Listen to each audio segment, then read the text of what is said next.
Snow began to fall just before midnight, softly, unhurried.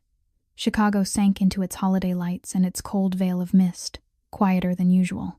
The velvet glass sat still on a street corner, its windows fogged with breath, low blues drifting from the speakers, a place for people who couldn't sleep, or who had nowhere else to go. Vivian Blake moved between the tables with the ease of someone who'd done it too long to think about it. A simple black dress, an old apron worn thin at the shoulders, dark brown hair hurriedly tied back at her nape, faint shadows under gray eyes, pale skin washed out beneath yellow light, hands cracked from cleaning chemicals and the winter wind, and yet she still walked with a quiet strength. The look of someone used to carrying more than she could afford, sleeping less than she should. In the dim corner at the back, at the table that was his after 11 o'clock at night, Marcus Callahan sat. A black suit without a tie, collar slightly loose, sharp eyes hidden under thick lashes. A glass of whiskey rested on the table, untouched for a full hour. He stared toward the distant, fogged-up front windows, his gaze lost in the blur of streetlights and falling white shadows. Everyone in the bar knew who he was, Boss Callahan, the man who made all of Chicago bow its head. But Vivian saw only a lonely man. She noticed. She always noticed. She came over to clear an empty glass from the next table, and paused without meaning to, taking in the slope of his shoulders, the exhaustion in his eyes, the kind of tired that didn't come from a lack of sleep, but from living too long without a reason to wake up. Then, before she could stop herself, the words slipped out. He looks like he's waiting for someone who's never going to come. Like my husband did in those last nights before he stopped coming home. Marcus turned back slowly. His eyes met hers, surprised, but not offended, not angry, not cold the way he looked at everyone else. A moment of silence hung between them. "I'm sorry," Vivian said quickly, cheeks warming, eyes dropping. "I shouldn't have said that. I don't know why I—" Marcus lifted a hand gently, stopping her. "That's not the worst thing anyone's ever said to me," he said. His voice was low, but not sharp. "Actually, it's the truest." A small laugh escaped her lips, unplanned, as if her body reacted before her mind could catch it. He smiled, just for a heartbeat, the corner of his mouth lifting, but it was real. The first smile in many years that no one in his empire had ever been allowed to see. She didn't walk away. He didn't reach for his coat. They stayed right there, separated only by an old oak table and something that still hadn't found its way into words. Outside, the snow thickened. Inside, the bar held its warmth under the dim yellow lights, the scent of whiskey and oak mingling in the air. The blues shifted from guitar to piano, slow and steady, like the breathing of two people learning how to see each other for the first time. Rosa Martinez, the silver-haired owner behind the counter, watched in silence. She'd seen plenty of people come and go through that door, but she'd never seen Marcus Callahan look at anyone the way he was looking at the young waitress. When Vivian returned to the bar, her steps a little quicker than usual, she noticed something she'd never seen before. Marcus's whiskey glass was empty. For the first time in the 3 months he'd been coming here, for the first time, he had actually drunk what he ordered. And outside, the snow kept falling. If you want to know what happens next between the poor widow and the lonely mafia boss, please tap like to support the channel. Share this video with anyone who needs a story that touches the heart. And don't forget to subscribe so you don't miss the next moving stories. Morning came too soon. The alarm blared at 5 o'clock in the morning from a phone with a cracked screen lying on the floor. Vivian opened her eyes, her body heavy as stone, but her legs already knew how to swing out of bed before her mind could fully wake. The apartment was small, only 25 square meters. The walls were blotched with damp mold, the paint peeling off in patches like dried fish scales. The heater in the corner rattled for a few seconds and then went silent. It had been broken since last week, and she didn't have money to fix it. Vivian looked toward the thin mattress in the corner. Sophie lay curled up beneath a pile of old blankets, soft brown curls spilled across the pillow, pink lips slightly parted in sleep, 5 years old. The little girl was everything Vivian had left in this world. She moved carefully, afraid of waking her. The hotel housekeeping uniform had been folded the night before, a little wrinkled but clean. Vivian changed in the darkness, pulling on 2 extra layers underneath to fight the cold slipping through the window frame. She bent down to kiss Sophie's forehead, whispering as if it were a prayer, and then she stepped outside. By 6 o'clock in the morning, Vivian was at the Grandview Hotel downtown. The work began with pushing a heavy cart down long hallways, knocking on door after door, changing sheets, scrubbing toilets, wiping mirrors until her hands ached. Room 43, room 44, room 45. Each room looked the same, but Vivian still worked through every detail with care, because she couldn't afford to lose this job. At 11, when her shift ended, she peeled off her yellowing rubber gloves and tucked them into her apron pocket. In the trash can of room 36, there was half of a chicken sandwich, still intact in its box, left behind by a guest. Vivian looked around, made sure no one was watching, then picked it up. She took a small bite, chewed slowly, swallowed it along, with a shame she'd learned to live with. She wrapped the other half carefully in a paper bag, saving it for lunch. 12 o'clock, the second job. Vivian pedaled an old bicycle she'd borrowed from Mrs. Nguyen, an oversized red delivery bag strapped to her back. Chicago's winter cut into skin and bone, the wind blowing against her, forcing her legs to work twice as hard. She rode through crowded streets, climbed stairwells in tall buildings, smiled at customers in the hope of earning a few dollars in tips. Between deliveries, memories of Daniel came rushing in. He'd once said he'd never let her work herself this hard. He'd held her hand and promised that in just a few more years, when he got promoted, they'd buy a small house with a yard for Sophie to play in. But then that fateful night arrived. Daniel took an extra shift at a construction site. At 3 o'clock in the morning, Vivian got the call from the hospital. An accident. The scaffolding collapsed. He didn't make it. 2 years now. 2 years since Vivian stood beside her husband's coffin with their 3-year-old in her arms, not knowing what she'd live on tomorrow. 2 years since she learned to swallow her tears and keep moving, because Sophie needed her, because no one else was going to do it for her. At 5 o'clock in the evening, Vivian returned the bicycle to Mrs. Nguyen and picked Sophie up from her place. The little girl wrapped her arms around her mother's neck, chattering about the picture she'd drawn at school today, about how her friend Tommy shared half a cookie with her. Vivian listened and smiled, hiding the exhaustion that gnawed at every bone. She cooked instant noodles for the two of them, adding 1 boiled egg cut in half. Sophie ate happily, not knowing it was the only dinner her mother would have all day. 8 o'clock at night. After she tucked Sophie into bed and asked Mrs. Nguyen to watch her, Vivian stepped back outside. The velvet glass was waiting, her shift from 8 at night until 1 in the morning. Her legs were aching, but she kept going, because next month's rent was almost due. When she pushed open the bar's door, the familiar scent of whiskey and oak rushed over her. Vivian tied her hair back again, put on her apron, and began moving between the tables. Her eyes drifted, without meaning to, toward the dark corner at the back. The usual table was still empty. She didn't understand why she noticed at all. At the same time, on the top floor of Wellington Tower, Marcus Callahan stood by the glass, looking down at the city of Chicago sinking into darkness. The penthouse was more than 300 square meters, filled with luxury, marble, and imported walnut, and yet it felt cold enough to raise gooseflesh. There was no laughter, no warmth, only a thick silence, like an invisible fog settling into every corner. Connor Hayes stood behind him, a heavy file in his hands, delivering his report in an even voice. The shipment at the southern port had arrived safely. Tony Marchetti was stirring up trouble in the area of the 5th District. It needed to be handled. $3 million from the businesses had been transferred into an offshore account. Marcus listened, nodded at the right moments, but his mind was elsewhere. He looked at his own reflection in the glass. 36 years old, cold, sharp eyes, a hard, angular face, the man who made all of Chicago tremble. But beneath that shell of power, Marcus saw only an empty shape. Connor finished and waited. Marcus didn't turn around. He only flicked his hand, signaling for him to leave. The door closed with a soft click, and the quiet that remained was more frightening than any gunshot. Marcus walked to the desk made of black oak and opened the bottom drawer. Inside, beneath layers of paperwork and important files, there was an old photograph. Its colors faded. The woman in it had gentle eyes, a warm smile, black hair falling to her shoulders. Margaret Callahan, his mother. He lifted the photograph, his fingers brushing lightly over the face of a woman who'd been gone from him for more than 20 years. 15. He'd been 15 when she died from a vicious cancer. That night, Marcus sat beside her hospital bed, gripping his mother's thin hand, listening as she whispered her last words. "Live with kindness, my son. Find someone who truly loves you." But life didn't give him that choice. His father, Victor Callahan, the boss of Chicago's underground empire, dragged Marcus into this mire the moment his mother closed her eyes. At 16, he learned how to hold a gun.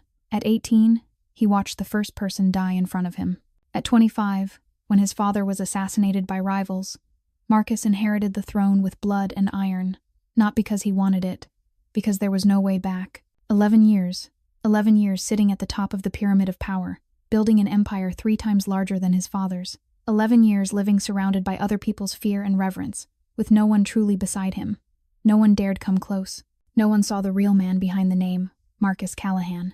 Until last night, the words of the young waitress kept echoing in his head like a bell that wouldn't stop ringing. He looked like he was waiting for someone who was never going to come, like her husband in those last nights before he stopped coming home. Marcus didn't know who she was, didn't know anything about her life, but in just a few seconds of looking at each other across an old oak table, she'd read what no one had ever seen: loneliness. Marcus set his mother's photograph down, but he didn't put it back into the drawer. He left it there, on the desktop, where the lamplight could reach it. For the first time in years, he wanted someone to see him. Not Boss Callahan, not the man people feared, just Marcus, a tired man, waiting for something he couldn't even name. He checked the clock. 10 o'clock at night. The velvet glass was still open. Marcus reached for his coat and stepped out of the penthouse's cold hush. Connor was waiting in the hallway, but Marcus signaled that he didn't need to follow. Tonight, he wanted to be alone. As the black Bentley glided through Chicago's quiet streets, Marcus wondered if the brown-haired girl with the sad gray eyes would be there.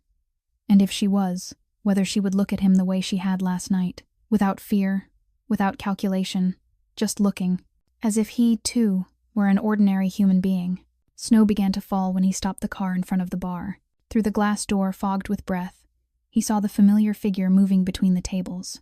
And for the first time in a very long time, Marcus Callahan felt his heart beat faster. The doorbell chimed softly when Marcus stepped into the velvet glass. Warmth rushed out to meet him, mingling with the familiar scent of whiskey and oak. The blues still flowed lazily from an old speaker in the corner, as if time moved slower here than it did in the rest of the world. Vivian was standing behind the bar with her back to the door, wiping down the glassware. She heard the bell but didn't turn around, only called out with the automatic rhythm of the job. "Hello, please, pick any seat." Marcus didn't answer. He walked straight to the usual table in the dark corner at the back, the place where he could see the entire room without being noticed. But tonight, he didn't care about watching. He only wanted to look at one person. Vivian turned, and her gaze paused when she recognized the familiar customer. Her heart tightened, not from fear, but from something she couldn't explain. She drew a slow breath, took her order pad, and walked over. "What can I get you?" Her voice was calm, professional, as if last night had never happened. Marcus looked up. His cold, sharp eyes met her tired gray ones. "Whiskey." "Same as last night." Vivian nodded and turned away. But before she could get far, Marcus's voice reached her, low and slow. "Your husband." Vivian stopped short, her shoulders stiffening. "You said he never came home again," Marcus continued, not curious, not pitying, simply wanting to know. What happened? She stood still for a long moment, her back still to him. She wondered why a stranger would ask this, and why she wanted to answer. Maybe because last night he hadn't looked at her the way other customers did. Maybe because in his eyes, she'd seen a loneliness identical to her own. She turned back, still standing a few steps from his table. He worked construction. Night shift. Her voice was light as breath, but every word carried weight. "He took extra shifts to earn enough to buy a house for me and our daughter. One night, the scaffolding collapsed. He didn't make it." Marcus was silent. He didn't offer a hollow condolence. He didn't try to pretend he understood. He only looked at her, and in that look Vivian felt something real. Respect. For her pain. For the man who was gone. "It's been 2 years, Vivian added, as if she needed to say it out loud to remind herself that time was still moving. "But some nights, I still forget he's not here anymore." Marcus nodded slowly. "Some people die from doing too much," he said, his voice sinking, as if he were talking to himself more than to her. "And some people keep living with nothing left to live for." Vivian looked at him. Really looked at him for the first time. Not a customer. Not the powerful boss the whole bar whispered about. She looked at a tired man sitting alone in the dark corner, with a glass of whiskey he still hadn't touched, and eyes as empty as the bottom of a deep well. "Which one are you?" she asked, her voice so soft it was almost a whisper. Marcus lifted his gaze, startled by the question. No one had ever asked him that. No one dared, but the waitress with cracked hands and shadows beneath her eyes stood in front of him, waiting for an answer without a trace of fear. "I don't know yet," he admitted. "Maybe both." A silence stretched between them, but it wasn't heavy. It was gentle, like two strangers who had just found an invisible thread tying together two completely different worlds. From behind the bar, Rosa signaled to Vivian. Vivian nodded to her, then looked back at Marcus. I have to get back to work. Marcus nodded. Before she turned away, he spoke again. I'm Marcus. Vivian paused and turned her head toward him. A flicker of surprise crossed her eyes. He didn't say his last name. He didn't use a title. Just a name. Simple, as if he wanted her to know the real man, not the shadow of power weighing on his shoulders. Vivian, she replied, her voice still soft, but warmer than before. Vivian Blake. He nodded, the corner of his mouth lifting just a little, very slightly.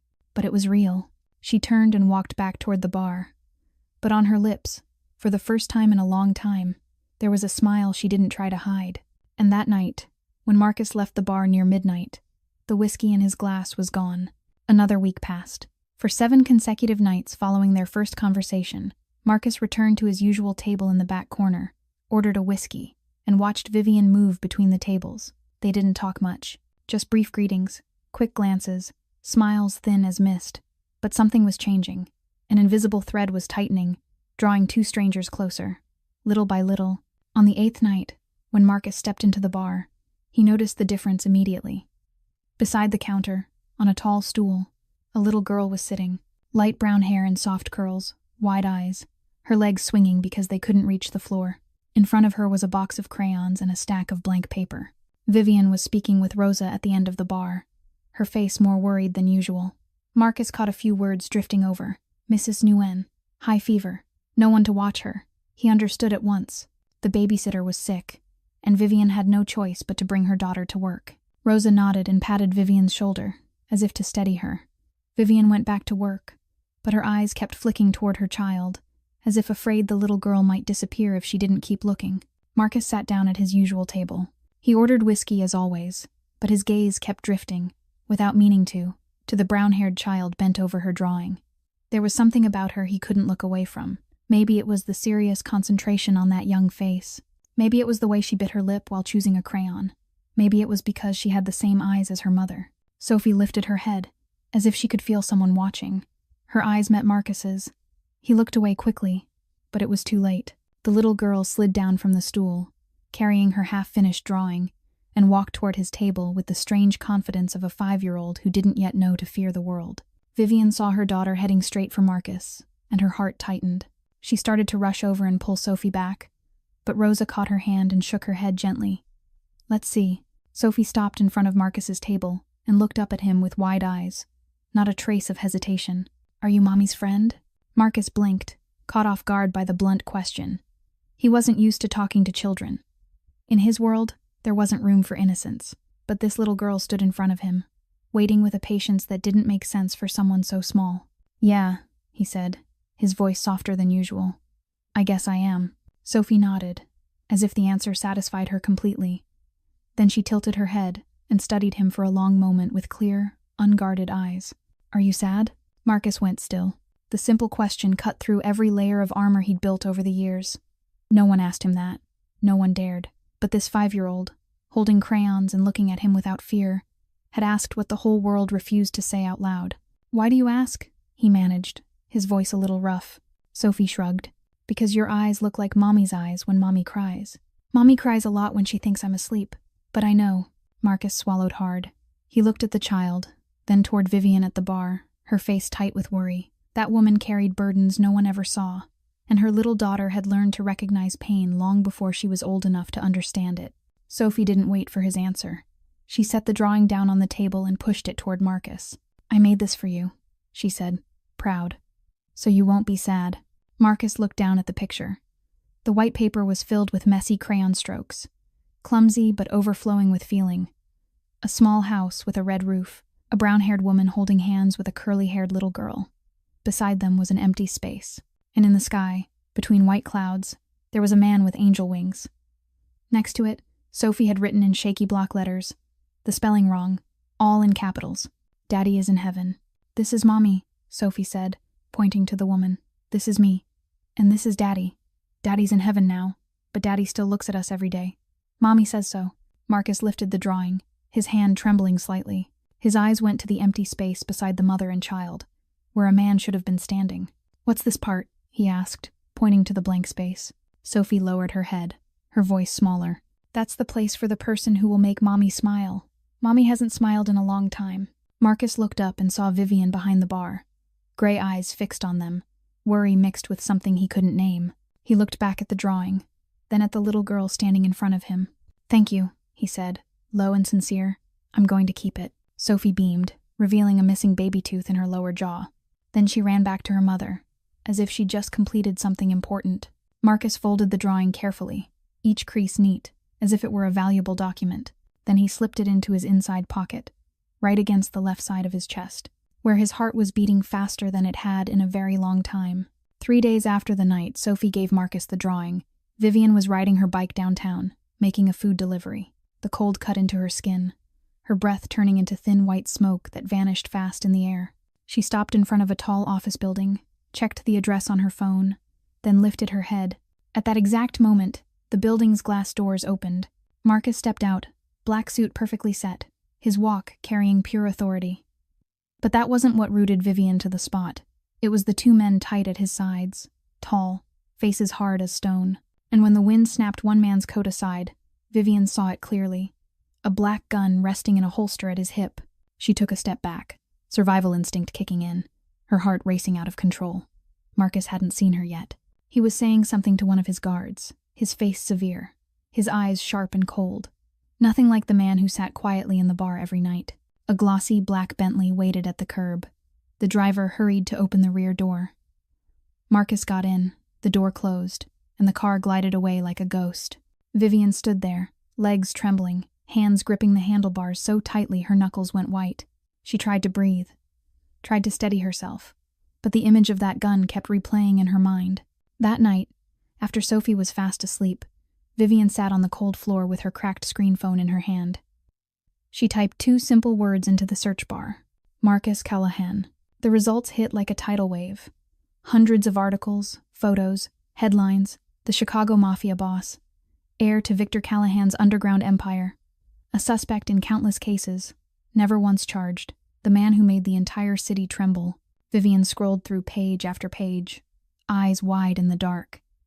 She read about bloody purges, about enemies who vanished without a trace, about front businesses masking millions in dirty money. And in every photograph, Marcus wore the same icy face, the same emotionless eyes, nothing like the man who had smiled when he took Sophie's drawing. She shut off the phone and sat in the darkness, her mind spinning. That man was dangerous. His world was guns, blood, and death. She couldn't let Sophie near someone like that. She couldn't let herself near someone like that. That night, when Vivian went to the Velvet Glass, she deliberately avoided the back corner table. Rosa tried to send her to cover that area, but Vivian shook her head, asked to switch sections, claiming her legs hurt. Marcus arrived at 11 o'clock as always. He sat at his usual spot, but tonight Vivian wasn't the one who brought him his whiskey. It was another waitress. Marcus accepted the glass, nodded his thanks, but his eyes searched the room. He saw Vivian serving on the other side, her back turned toward him. She didn't look at him, not once. Marcus understood immediately. He didn't say anything. He didn't call her over. He didn't explain. He just sat there, whiskey in his hand, watching the back of the brown-haired woman who was forcing herself not to meet his eyes. Something in his chest twisted with a sharp, unfamiliar pain. For the first time in a very long time, Marcus Callahan felt like he was losing something precious, something he hadn't even had the chance to hold. 3 nights had passed since Vivian started avoiding Marcus. 3 nights he sat in his usual dark corner, watching her move through the bar, never once coming near his table. 3 nights he drank whiskey alone, feeling the distance between them widen into a bottomless chasm. But he didn't blame her. He understood. His world wasn't meant for people like Vivian Blake. On the 4th night, Marcus arrived later than usual. Work had kept him at the southern port, where an important shipment had just come in. When the black Bentley stopped in front of the Velvet Glass close to 11:30, he knew something was wrong right away. 2 black SUVs were parked at the entrance, familiar plates, Tony Marchetti's men. Marcus stepped out, signaling for Connor to stay back. He pushed open the bar door, and what he saw made his blood boil. Tony Marchetti stood in the middle of the room, hands on his hips, a triumphant grin spread across his heavy face. Around him were 4 thick-built men, their expressions hard as stone. The bar's regular customers were gone. Only a few people remained, huddled in the corners, afraid to move. And in front of Tony, Vivian stood with her wrist locked in his grip, her face pale. but her eyes still unbroken. Rosa lay on the floor beside shards of broken glass. Another employee tried to help her up, but one of Tony's men blocked him. "I hear this place is where Callahan likes to show his face," Tony sneered, his voice filling the silent bar. "I want to send him a gift. And you, girl, you're going to deliver the message." Vivian tried to yank her hand free, but Tony squeezed harder, forcing her to clench her teeth to swallow a cry of pain. She stared straight into his eyes, her voice shaking but not weak. "I don't know what you're talking about. I'm just a waitress." Tony laughed, a harsh sound like a crow's call. "Just a waitress?" He tilted his head, looking Vivian up and down with a gaze that made her want to be sick. "But I hear Callahan looks at you in a very special way. Maybe you're more special than you think." He jerked Vivian's arm, dragging her closer. His breath, thick with cigar smoke and liquor, washed over her face. "Maybe I should find out what's so special about you." At that moment, the bar door flew open. Marcus stepped inside, his pace unhurried, but every footfall carried the weight of a collapsing sky. The air in the room turned to ice. Tony's men snapped around, hands sliding inside their coats, but Marcus didn't look at them. He looked at one person, Tony Marchetti, and the hand gripping Vivian's wrist. "Let her go." Marcus's voice was low and ice-cold, not loud, yet it rolled through the bar like distant thunder. There was no rage in it, only the absolute certainty of a man used to giving orders and being obeyed. Tony turned. The grin on his mouth faltered as he saw Marcus. He didn't release Vivian, but his body tightened like a wire pulled taut. "Callahan," he said, forcing calm into his voice, "finally decided to show up. I've been waiting for you." Marcus took a few more steps, stopping less than 2 meters from Tony. He didn't look at Vivian. He didn't look at Rosa on the floor. He didn't look at the men readying their guns. He looked only at Tony, eyes sharp as a razor. "I won't say it twice," Marcus said, still calm, still even. "Let her go. She's someone I'm protecting." Tony narrowed his eyes. "Someone you're protecting?" He glanced at Vivian, then back at Marcus. "A broke waitress? You've fallen that far, Callahan?" Marcus didn't answer. He simply stood there, silent, and that silence was more terrifying than any threat. The air felt heavy enough to choke on. Tony looked at Marcus, then down at Vivian, then back at Marcus. He wasn't stupid. He knew if he clashed with Marcus here, on Callahan territory, he wouldn't stand a chance. Finally, he released Vivian's wrist and shoved her back roughly. "Fine," Tony shrugged, the sly smile returning to his lips. "This time, I'll let you have it. But remember this, Callahan, the game isn't over." He turned away and signaled to his men. But before he reached the door, he stopped and looked back at Vivian. His eyes slid over her like a snake watching prey. "And you, girl," he said with a grin. "I'll remember your face." The door closed behind Tony and his men. Engines started, then faded into the distance. The bar remained silent. Vivian stood there, her wrist red with marks, her whole body trembling. She looked at Marcus, and for the first time since learning the truth about him, she didn't see a terrifying mafia boss. She saw a man who had just walked into hell to pull her out. Marcus stepped closer, his eyes softening. "Are you all right?" Vivian wanted to answer, but her throat seized. She only nodded, and tears began to slide down her cheeks. Marcus stayed by her side until the ambulance he called arrived to take Rosa to the hospital. Once the sirens faded into the distance, Marcus walked toward the entrance. He stepped outside to speak with Connor in low, dangerous tones, his silhouette a dark shadow against the falling snow. He watched Vivian through the fogged glass for a long, silent moment, before disappearing into the night to handle the aftermath of the confrontation. The other employees left one by one, until Vivian was alone in the empty space. She told Rosa she'd stay to clean up, but the truth was she only wanted time to steady herself. Vivian sat on a tall stool at the bar, her hands resting on the wood, still trembling as she stared at the red marks on her wrist. The doorbell chimed softly. Vivian lifted her head, her heart skittering wildly. But it wasn't Tony. It was Marcus. He returned to the bar, still in the same black suit from earlier, but his tie had been loosened and his expression was weary. His eyes searched through the shadows, and when they met Vivian's, he stopped. "You're not home yet," he said. Not a question, a confirmation. Vivian shook her head.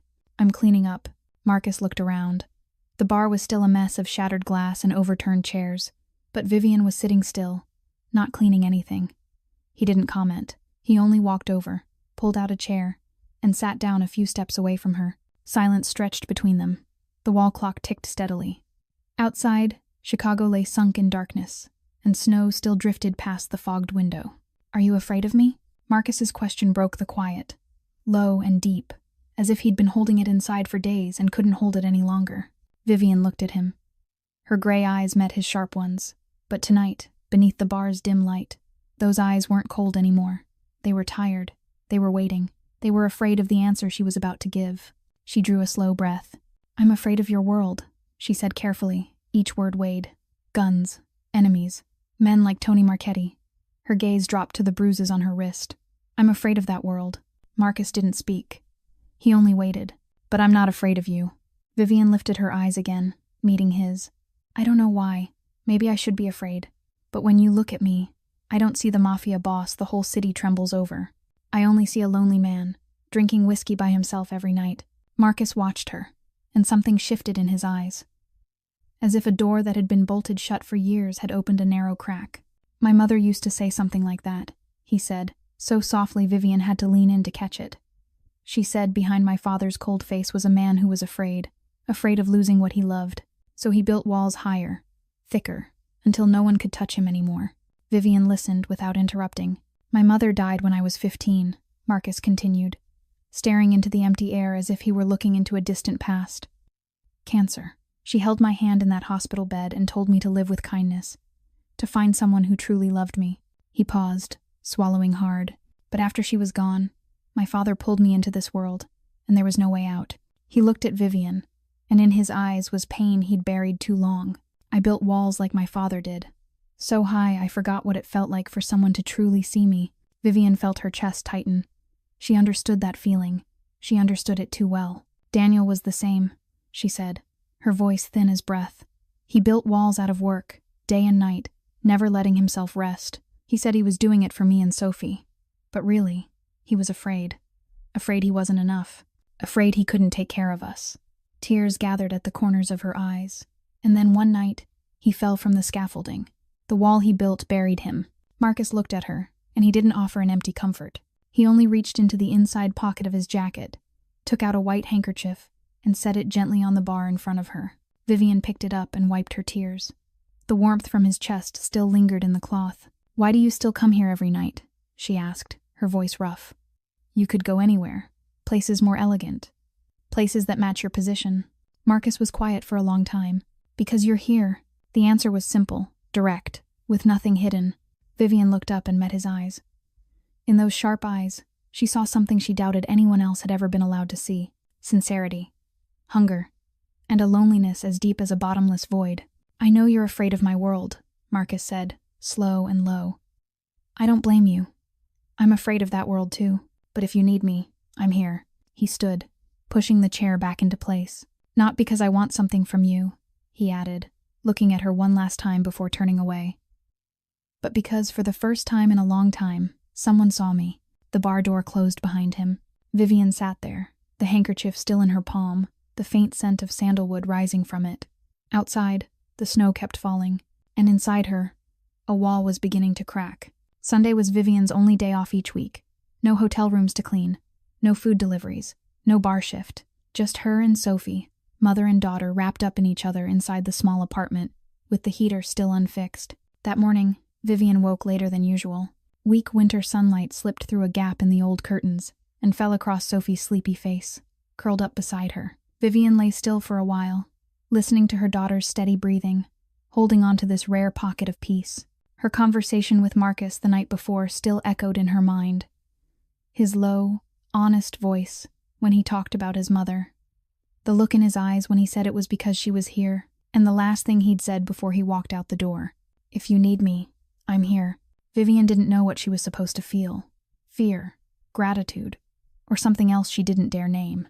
Sophie woke up, rubbed her eyes, then climbed onto her mother asking for a hug. They stayed like that a little longer, Vivian telling fairy tales while Sophie giggled. In moments like these, Vivian wished time could stop moving. Near noon, Vivian took Sophie downstairs to get the mail like she always did. But today, there was a box outside their apartment door. A warm brown cardboard box, tied with a simple but elegant red ribbon. No sender's name.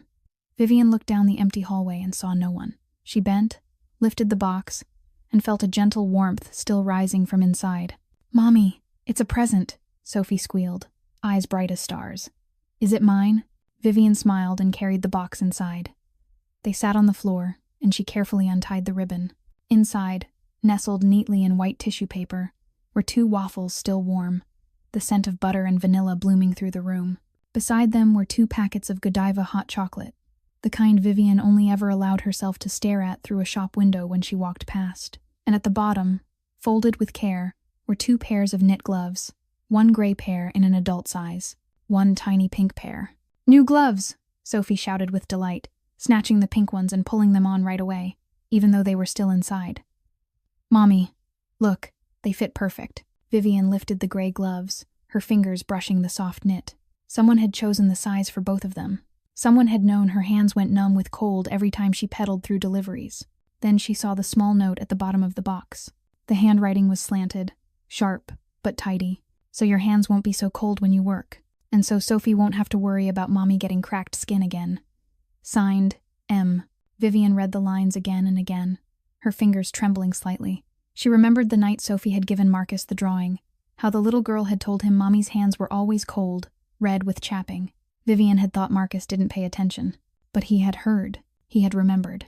Sophie was bouncing around the room in her new gloves, singing a song with words she didn't quite know. The waffles were warmed again in the old microwave. The chocolate was mixed into 2 chipped cups. Mother and daughter sat by the window, eating a late breakfast, watching snow fall outside. "Mommy, this is the earliest Christmas present I've ever gotten," Sophie said, chocolate still on her mouth. Vivian smiled and wiped her daughter's face. "Yeah, the earliest." That night, after Sophie fell asleep, Vivian sat by the window with her cracked screen phone in her hand. She looked at the number Marcus had left with Rosa the night before, hesitated for a long time, then began to type, "Thank you for the gift. Sophie says this is the earliest Christmas she's ever had." She hit send, then set the phone down, her heart pounding as if she'd just done something reckless. The reply came only minutes later. "Then we need a lot more early Christmases." Vivian read the words, and for the first time in 2 years, she let herself smile because of a man who wasn't Daniel. Outside, the snow kept falling, but the small apartment suddenly felt warmer than it ever had. The invitation arrived in the middle of the week, in a short message. "This Saturday, if you and Sophie are free, would you come to my place for dinner? I'll cook myself." Vivian read it at least 10 times before she replied. She didn't know what she was stepping into. But when Sophie heard she was going to Uncle Marcus's house, the little girl jumped up and down with so much joy Vivian couldn't bring herself to say no. On Saturday afternoon, a glossy black car stopped in front of the rundown apartment building where the 2 of them lived. It wasn't the Bentley Marcus usually rode in. This one was a simpler sedan, quieter, meant not to be noticed. Connor was behind the wheel. He nodded to Vivian, his face cold, but his respect unmistakable. Sophie climbed into the back seat, eyes wide at the leather seats and the small screen mounted behind the front headrest. 20 minutes later, the car pulled up to Wellington Tower. Vivian tipped her head back to take in the skyscraper and felt smaller than she'd ever felt in her life. Marcus's world and hers were a universe apart, but when the elevator opened on the top floor and Marcus stood there waiting with a faint smile, Vivian forgot the distance. "Uncle Marcus." Sophie ran to him and wrapped her arms around his leg as if they'd known each other forever. "Your house is so big." Marcus bent down and brushed a hand over her curls. "Hello, Princess Sophie. I've got a surprise for you."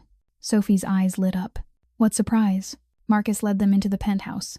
The space was enormous. High ceilings, minimalist but expensive, walnut and marble everywhere. But what made Sophie's mouth fall open wasn't any of that. It was the giant wall of glass, opening onto the whole of Chicago at sunset, the last light turning the city gold, the high-rises glowing like a forest of stars dropped onto the earth. "Mommy, look." Sophie sprinted to the window, pressing her small hands to the cold glass. "It's like in a movie." Vivian stood still, watching her daughter's delight, then turned to Marcus. He stood a few steps away. His eyes weren't on the sunset. They were on her. In the warm, golden light, the angles of his face softened. He didn't look like the frightening, untouchable man she'd read about in articles. "You look beautiful," he said, so quietly she wasn't sure she'd heard him right. Vivian felt heat rush into her cheeks. She turned away, pretending to study the room. From the kitchen came the smell of food partway through cooking. Marcus guided them into the dining area, where a long wooden table had been set with 3 place settings. On the stove, pots bubbled gently. "You really cooked this yourself?" Vivian asked, genuinely surprised. Marcus scratched the back of his head. an awkwardness she'd never seen on a mafia boss. I watched tutorials online. I'm hoping it's edible. Dinner was served. Pasta with tomato sauce, roasted chicken, a mixed salad. It looked good, but when Vivian took her first bite, she had to work hard not to let her expression change. The pasta was a little scorched at the bottom of the pot. The sauce was too salty. The chicken wasn't evenly cooked, but she chewed and swallowed anyway, because she knew how hard this man had tried. Sophie didn't have her mother's restraint. She took a bite of pasta, chewed thoughtfully, then suddenly giggled. "Uncle Marcus, this is like the pancakes Mommy makes when she's sleepy." Vivian almost choked. Marcus blinked, confused. "What do you mean?" he asked. "It means Mommy's so sleepy the pancakes get burned," Sophie explained solemnly. "But I still like them, because Mommy makes them for me." Marcus looked at the child, then at Vivian, and he laughed. A real laugh, rising from his chest. Not forced, not hidden. Vivian had never heard him laugh like that. And then she laughed too. The sound coming out of her naturally, uncontrollable. The first time in 2 years, she laughed so hard tears gathered in her eyes. Sophie watched the two grown-ups laughing and laughed along, even though she didn't fully understand. The cold penthouse filled with laughter, warmer than any heater could ever be. After dinner, Marcus showed Sophie the picture book collection he'd bought for her ahead of time. The little girl lay on a soft fur rug, turning page after page, and before long she drifted off with a book tucked under her cheek like a pillow. Vivian sat by the glass, watching her daughter sleep, then looking out over the city at night. Marcus came to sit beside her. He didn't speak. He simply stayed, sharing the silence with her as Chicago glittered below. After a while, Vivian felt a hand touch hers. Marcus's fingers were warm and steady, weaving gently between her fingers. She didn't pull away. She let it happen, feeling the warmth of his hand spread into hers. "I'm not a good man," Marcus said, low and deep. "I've done things you wouldn't want to know. But when I'm with you and Sophie, I want to be better." Vivian turned to look at him. In those sharp eyes, she saw a sincerity that couldn't be faked. She didn't answer with words. She only squeezed his hand softly, and that was all the answer he needed. A few days after the dinner at the penthouse, Vivian's life slipped back into its familiar grind. Cleaning hotel rooms in the morning, delivering food in the afternoon, working the bar at night, but something had changed. Every time she looked down at her hands balancing a tray of drinks, she remembered the feeling of Marcus's fingers weaving through hers by the penthouse window. Warm, steady, like a promise that didn't need words. On Wednesday night, Mrs. Nguyen still wasn't fully well, and Vivian had to bring Sophie to the bar again. The little girl sat near the end of the counter like last time, with her box of crayons and blank paper. Rosa poured Sophie a cup of warm milk and told her to sit and draw quietly. Marcus arrived at 11 o'clock, as usual. He nodded to Rosa, glanced at Sophie, bent over her paper, writing something carefully, then walked toward his usual table. Vivian brought his whiskey. Their eyes met for a brief moment. A small smile flickered between them, and then she turned away and went back to work. Sophie lifted her head, watching her mother move busily through the room, then looked over at Marcus sitting alone. She bit her lip, thinking hard, then took the paper she'd just written on and folded it neatly into quarters. She slid off the stool and padded softly toward Marcus's table like a tiny spy on a secret mission. "Uncle Marcus," Sophie whispered, tugging gently at his sleeve. Marcus turned, surprised to find her beside him, her expression unusually serious. "Do you need to tell me something, Sophie?" She shook her head. "Not tell. Give." Sophie set the folded paper on the table and pushed it toward him. Then she added in a hush, as if she was afraid someone might hear. "Read it when you're alone. Don't let Mommy know." Before Marcus could ask anything else, Sophie hurried back to her corner, climbed onto the stool, and went right back to coloring as if nothing had happened. Marcus stared at the paper, then at the small back of the 5-year-old bent over her crayons. He picked it up and unfolded it beneath the bar's dim light. The handwriting was messy and slanted, with a few misspelled words, but each line was pressed dark and clear, as if she'd put all her strength into making it legible. "Uncle Marcus. Mommy cries when Sophie sleeps. Mommy thinks Sophie doesn't know, but Sophie knows. Sophie hears. Can you make Mommy smile? Sophie saw Mommy smile at your house. Sophie wants Mommy to smile like that every day. Sophie promises she'll be good. Love you, Sophie."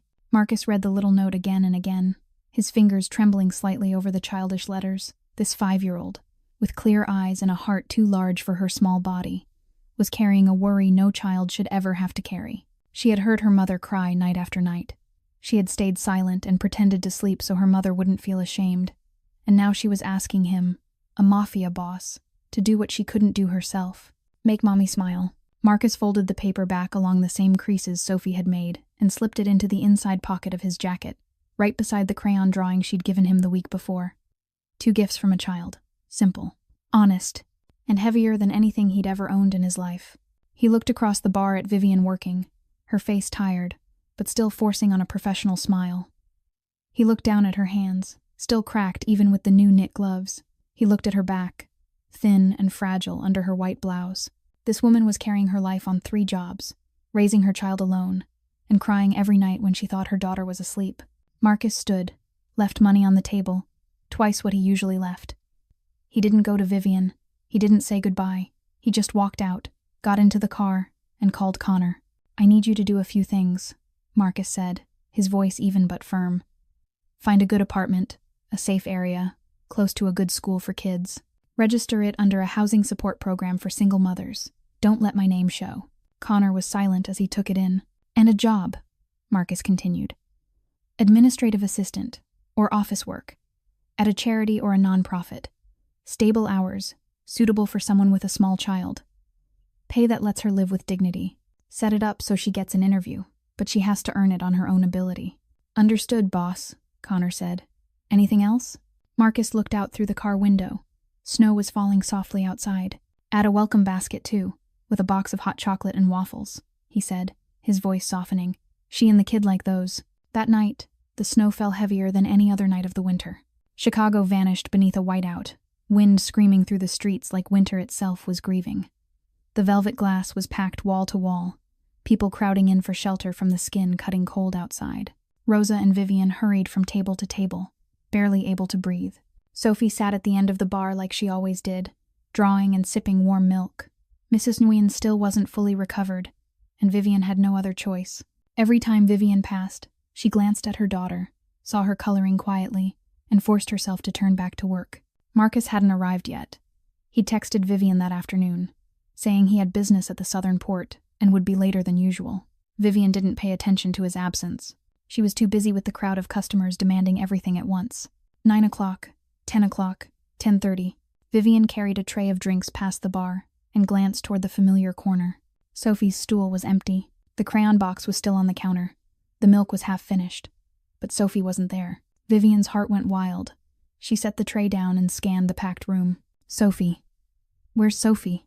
She called out, her voice starting to shake. Rosa lifted her head, looking around. She was just sitting here. Vivian ran to the restroom. No one. She ran behind the kitchen. No one. She pushed through the bar, weaving between customers, calling her daughter's name with a voice that rose into panic. Sophie. Sophie. Where are you? No answer. Vivian burst through the front door, shoving the glass open. Wind and snow slammed her face like 1,000 needles. She stared out at the street, swallowed by white. Not a single figure in sight. Sophie, she screamed, her voice breaking in the storm. Where are you? Sophie. Nothing answered her. Only the howl of wind and the endless fall of snow. Her knees buckled. Vivian collapsed onto the freezing sidewalk, shaking, not from cold, but from the terror eating her alive from the inside. Sophie was only 5 years old. It was below 0 outside. Snow lay thick as a hand. If Sophie wandered in a night like this, if she froze, if something happened, Vivian couldn't finish the thought. She only cried, a raw, desperate sound lost in the storm. Just then, a black car screeched to a stop in front of the bar. The door flew open. Marcus stepped out, still in his suit from the evening meeting. He saw Vivian crumpled on the sidewalk, face drained of color, tears already freezing on her cheeks. What happened? He rushed to her and dropped to his knees beside her. Sophie. Vivian grabbed his sleeve, her voice strangled. She's gone. I don't know where she went. I don't know. Marcus didn't waste another word.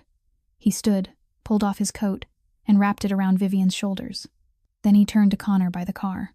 Call more people. Split up. Search every street around here, he ordered, his voice cold and final. Find a 5-year-old girl, brown curly hair, wearing a pink coat. Then he looked back at Vivian. Stay here. I'll find her.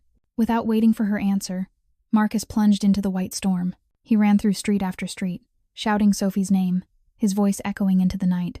The wind cut his face, snow caked his hair and shoulders, but he didn't slow down. He checked every corner, Every alley, every awning of shuttered shops. 5 minutes, 10 minutes, 15 minutes that felt like 15 years. And then he heard it. A cry. Small, weak, nearly swallowed by the wind. Marcus sprinted toward the sound, turned into a dark alley behind a row of storefronts, and his heart shattered when he saw Sophie. She was crouched behind a trash bin, knees pulled tight to her chest, shaking in her thin pink coat. Her face was bluish from the cold, tears frozen on her cheeks, small lips trembling, unable to form words. Marcus dropped to his knees and pulled her into his arms. "Sophie," he said, his voice breaking. "Are you all right? Why are you here?" Sophie sobbed against him, tiny hiccups coming in jagged little bursts. "I went to find Daddy," she whispered, her voice trembling. "Mommy said Daddy's in heaven. I wanted to ask Daddy to give Mommy a friend, so Mommy won't cry alone anymore, but I couldn't find the way to heaven. I got lost." Marcus held her tighter, and for the first time in 20 years, tears fell from the Chicago Mafia boss. He cried without sound, hot tears slipping onto the frozen curls of the little girl pressed against his chest. "You don't have to look anymore," he whispered into Sophie's ear. "I'm here now. I won't let Mommy cry alone anymore."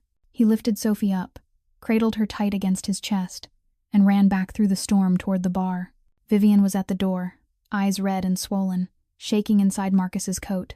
When she saw him emerge from the whiteout with Sophie in his arms, she ran at them like a storm. The three of them clung to each other in the doorway of the velvet glass, snow melting into their clothes, tears blending together. Rosa and the customers stood watching. Someone wiped their eyes. Someone started clapping, but Vivian heard none of it. She only knew her daughter was here, safe, in the arms of the man who had run into a blizzard to find her. And for the first time, she let herself lean on someone. It was late. Sophie slept hard in the living room, curled into herself on the big sofa, the soft fur blanket pulled up to her chin. Her face was calm, unaware of threats, of danger, of the silent war unfolding beyond the penthouse door. Vivian sat by the enormous glass wall, knees drawn tight to her chest, staring down at Chicago glittering below, without truly seeing it. In her mind, Tony Marchetti replayed again and again. The cruel smile, the vicious look in his eyes when he spoke about Sophie, the threat echoing like a funeral bell. Marcus walked into the room, still in the suit he'd worn earlier, but his tie was off, his collar open. He'd just finished his call with Connor, his face giving nothing away. He sat beside Vivian. He didn't speak. He simply stayed, sharing the night with her, looking out into the dark. After a long time, Vivian finally spoke, her voice tired, lower than usual. "I don't want to live in a world of guns, Marcus." He turned to look at her, waiting. "I lost Daniel because he worked himself into the ground. I don't want to lose anyone else because of bullets, enemies, and wars I don't even understand." She glanced toward Sophie sleeping. "I can endure being poor. I can endure exhaustion, but I can't let Sophie grow up in fear." Marcus was quiet for a moment, then answered, slow and deep. "You don't have to live in that world." Vivian turned to him, gray eyes full of doubt. "You're the Chicago Mafia boss. Your world is guns." Marcus looked back toward the glass, city lights reflected in his sharp eyes. "I didn't choose this world," he said, like he was pulling an old story out of a place he'd buried too deep for too long. "My father chose it for me. After my mother died, he dragged me into it and told me it was the family legacy, the responsibility, the destiny. I was 16. There was no one else. There was no other road." Vivian listened, not interrupting. "But it wasn't my dream," Marcus continued, his voice softer. "When I was a kid, my mother used to read to me. She said she wanted me to become a doctor, or a teacher, or anyone who could help people instead of hurting them." He let out a small, sad laugh. "She died before she could see what I became." Then he turned and looked at Vivian. "What was your dream?" The question startled her. She went quiet for a long time. "I wanted to be a teacher," she said at last, light as breath. "Teach kids how to draw and tell stories. I studied 2 years of college before I met Daniel. Then I had Sophie. Then Daniel died. Then she stopped, swallowing hard. Then dreams stopped mattering. Only surviving one day at a time mattered." Marcus looked at her, his eyes gentling. "You deserve more than that." Vivian shook her head. "I don't need more. I just need Sophie safe and happy." Silence stretched between them. Outside, snow began to fall again, white flakes drifting past the glass like tiny dancers in the dark. Marcus drew a slow breath, then turned fully toward her. "If I change," he said, careful, measured. "Not everything, but enough. Enough to have you and Sophie in my life. Enough that you don't have to live in fear. Would you believe me?" Vivian held his gaze, gray eyes meeting the sharp eyes that were waiting. She saw sincerity there, longing, and fear too. Fear of being refused, fear of not being enough. "I don't believe promises," she said softly, not cold. "Daniel promised me so much. That he'd buy a house for me and Sophie. That he wouldn't work himself so hard anymore. That he'd stay with me forever." Her eyes burned. "But promises don't keep people alive." Marcus nodded, saying nothing. "But I do believe actions," Vivian went on, looking straight at him. "You ran into a blizzard to find Sophie. You protected me from Tony Marchetti. You saw me, really saw me, when the whole world only saw a broke waitress." She paused, breathing in. "If you want me to believe, show me with what you do, not with what you say." Marcus looked at her for a long time, then nodded slowly. "Fair," he said. "I'll show you." 2 weeks passed after that night in the penthouse. 2 weeks in which everything changed so fast that Vivian sometimes wondered if she was dreaming. Tony Marchetti vanished. No one spoke of him. There were no headlines or police investigations, but the streets fell into a heavy, knowing silence. The whispers in Chicago's underworld didn't speak of a missing man. They spoke of a final warning from Marcus Callahan. He simply didn't exist anymore, as if he'd never been on this earth at all. Vivian didn't ask Marcus what had happened. She didn't want to know. She only knew the threat to Sophie was gone, and that was the only thing that mattered. But it wasn't the only change. Marcus began, little by little, handing the dirty work of his empire to trusted associates. He kept the legal operations, the restaurant chains, the hotels, the real estate companies that had long since been scrubbed clean. He didn't tell Vivian about these decisions, but she knew. Rosa told her, her voice full of disbelief. Boss Callahan was pulling back. No one had ever seen anything like it. Connor confirmed it when Vivian asked, his cold face carrying the faintest edge of respect when he spoke about his boss. "He's changing. Because of you." Then one day, just after Vivian finished an afternoon of deliveries, a letter arrived. An interview invitation for an administrative assistant position at the Bright Futures Charitable Foundation, a nonprofit dedicated to supporting women and children in hardship. Vivian read the letter at least 5 times, not believing her own eyes. She didn't remember ever applying there. She suspected Marcus had something to do with it, but when she asked him, he only smiled and told her she should go to the interview and see what happened. Vivian went in the nicest dress she owned, the one Daniel had bought her 5 years ago. It was a little worn, but still respectable. She was so nervous, her hands trembled as she stepped into the interview room. But once she sat down and began to speak with the hiring panel, she realized she knew more than she thought she did. 2 years of college and teacher training, the people skills she'd learned serving in a bar, the time management she'd built while juggling 3 jobs at once, and more than anything, a deep understanding of single mothers fighting to stay afloat, because she was one of them. She got the job, on her own merit. When the call came with the offer, Vivian sank into a chair, tears sliding down her cheeks. The pay wasn't high, but it was enough. The hours were from 8 in the morning to 5 in the evening, lined up with Sophie's school day. There was health insurance for both of them. There were paid days off. There was a future. Then came the new apartment. Vivian received a letter from a housing support program for single mothers, telling her she'd been selected for priority placement. The apartment was in a safe neighborhood, only 2 blocks from the best public elementary school in the area. 2 bedrooms, a small kitchen, but fully equipped, big windows looking out on a park, and a heater that worked. On moving day, Sophie ran through the apartment like a little squirrel, eyes bright, voice bursting out again and again. "Mommy, look, there's a real bathtub. Not a bucket anymore. Mommy, my room has a window. I can see trees." And then the sentence that broke something open inside Vivian. "Mommy, the new house has heat. It's so warm. I don't have to sleep under 3 blankets anymore." Vivian sat down on the clean floor, pulled Sophie into her arms, and cried.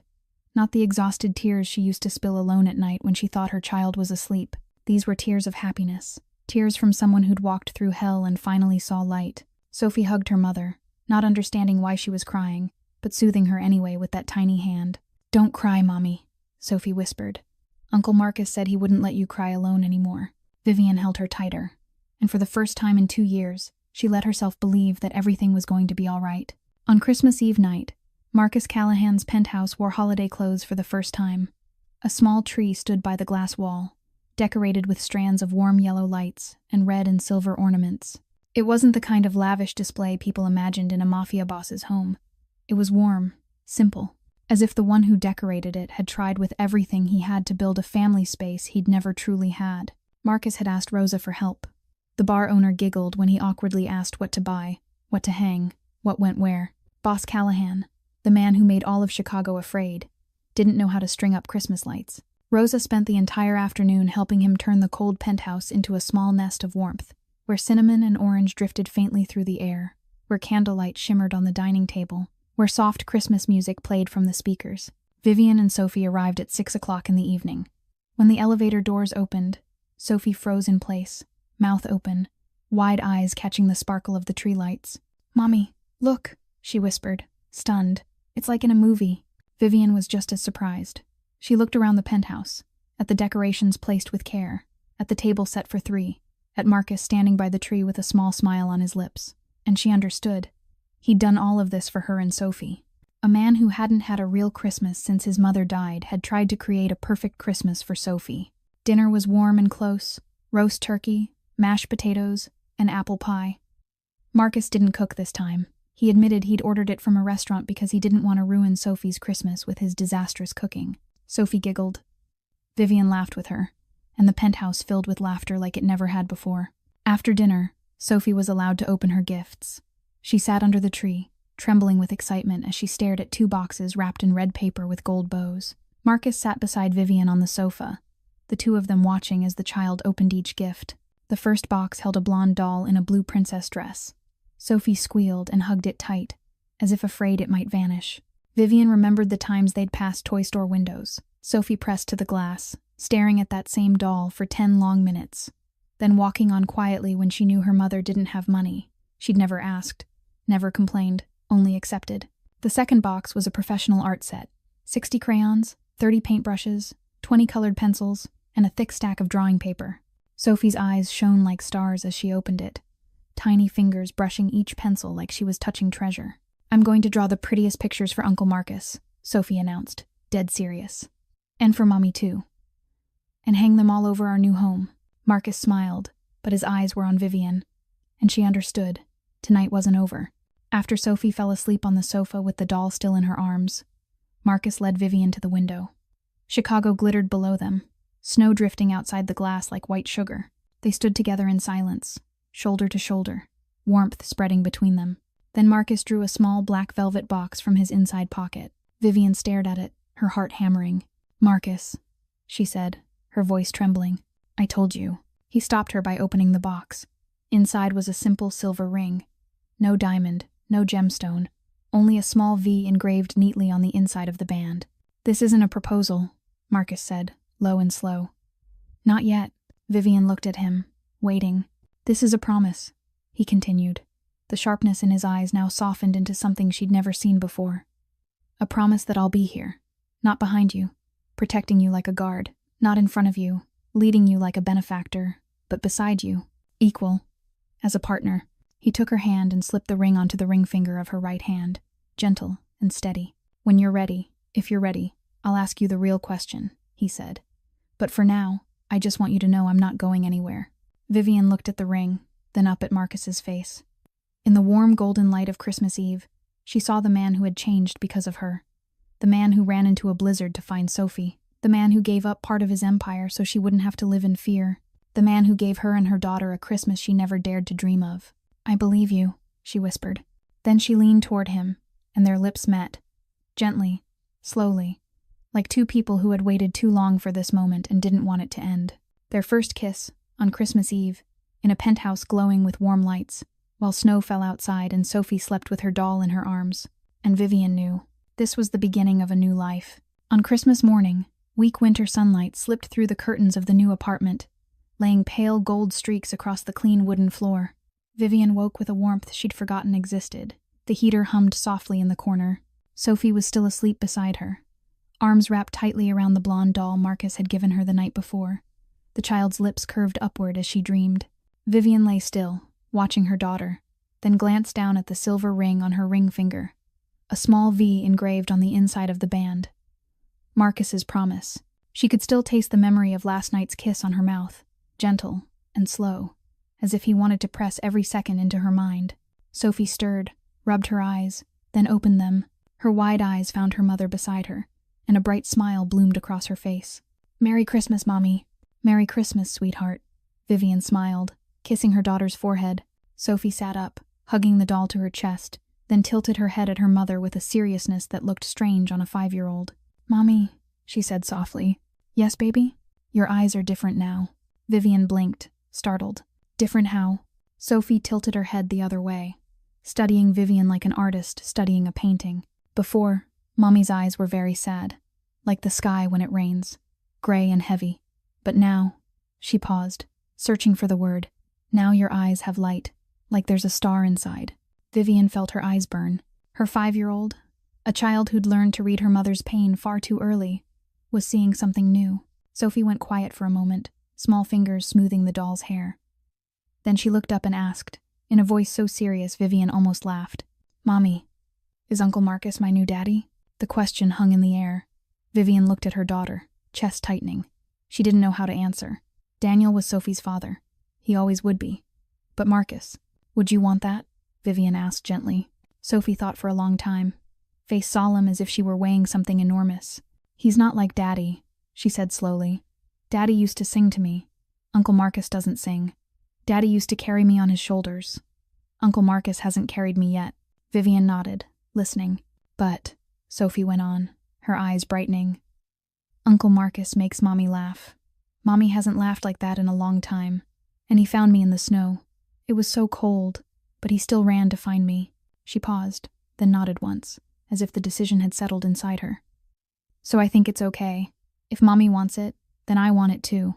Vivian pulled Sophie into her arms and held her tight, tears sliding down her cheeks while her mouth still smiled. "We'll take it slow, sweetheart," she whispered into her daughter's curls. "Slow." Sophie nodded against her, then lifted her face with that familiar gap-toothed grin. "Mommy, can we eat breakfast now? I'm so hungry." Vivian laughed, wiped her tears, and took her daughter's hand as they walked into the kitchen.